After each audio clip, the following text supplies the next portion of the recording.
Iran and Israel have both stepped up their attacks overnight, with Iran launching fresh barrages of missiles, while Israeli Prime Minister Benjamin Netanyahu has told troops they're on a path to victory.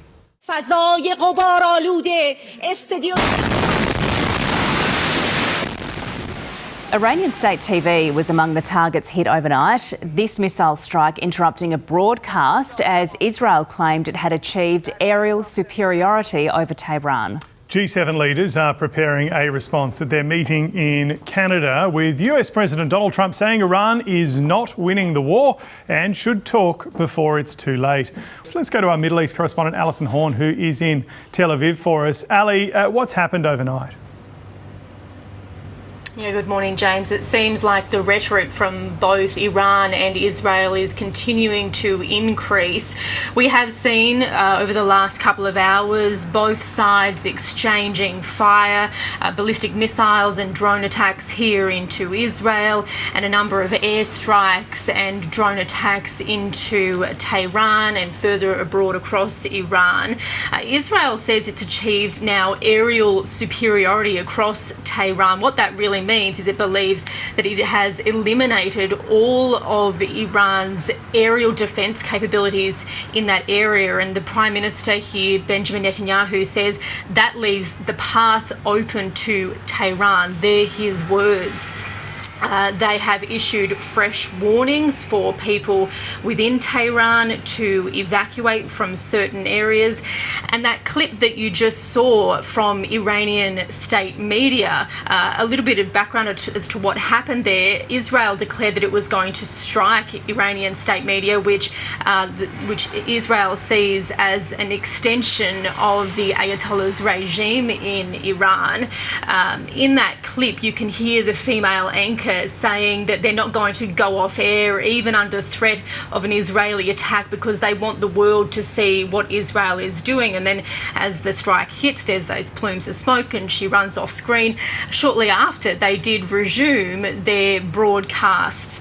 And in response to those attacks, Iran has declared that it will be preparing its largest and most dangerous missile attack to date, an ominous warning of what's here to come. It also has issued a warning, the very first warning, telling people here in Tel Aviv, where I am, to evacuate. That's as Israel says it will continue to increase its airstrikes into Iran as well. And Ali, what is the mood like there on the streets of Israel? Yeah, I've got to say it's pretty ominous. The last time that the streets were like this was in the days following the October 7 attacks in 2023. The streets are absolutely deserted. Shops and businesses and workplaces are closed. Banks are closed. It's a struggle to find a supermarket open. Everybody is staying home, staying close to their bomb shelters. People are sleeping in bomb shelters at night. And I think as well a real sense of shock has set in here as well, as Israelis are really feeling for the first time the impact that those Iranian ballistic missiles can have. So far, more than 20 people have been killed on strikes that have hit residential areas, and that's a real shock for a country that is actually already quite conflict ready. It is quite used to conflict, so I think people are quite scared. Likewise, in Tehran and wider across Iran, we're seeing a mass sense of grief and panic. More than 200 people have been killed there, according to Iranian media. And we're seeing massive lines of cars on the highways out of Tehran as people try to evacuate there. There's also a lot of anger growing at both the regime, which some people feel has brought on these attacks from Israel, but there are also staunch supporters of the regime there who are encouraging the Ayatollah to increase the attacks on Israel. And Ali, we know the G7 leaders are meeting and they're discussing this among other things. Is there a chance for a diplomatic resolution?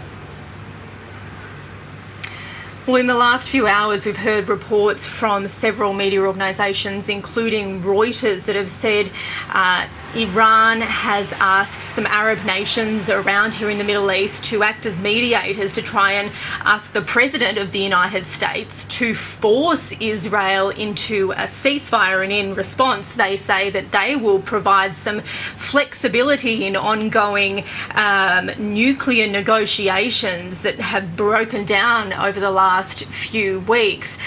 In response to that, Israel's Prime Minister Benjamin Netanyahu has said in a press conference not too long ago, well, of course that's what Iran would now be asking for, because Israel claims, and these are his words, that they are close to victory in Iran. I don't think that a ceasefire is on the cards just yet, but it does appear that there is a slight opening towards some negotiations, but it does also appear that these cross-country volleys will continue.